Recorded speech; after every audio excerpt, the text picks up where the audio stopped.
Today in this video I'll be sharing with you guys how to remove Gmail account from other devices. The first thing that you need to do is open your Gmail app. Then tap on the profile icon at the top right corner of the screen.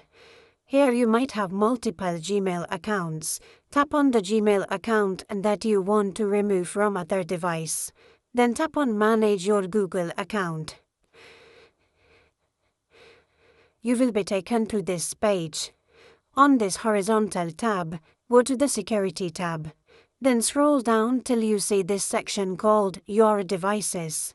Then tap on Manage All Devices. Here you will be able to see all of the devices that have this particular Gmail account logged in. Choose the one that you want to remove. For example, I want to remove this Android device, so I'll tap on it. Then tap on Sign Out. Again tap on Sign Out.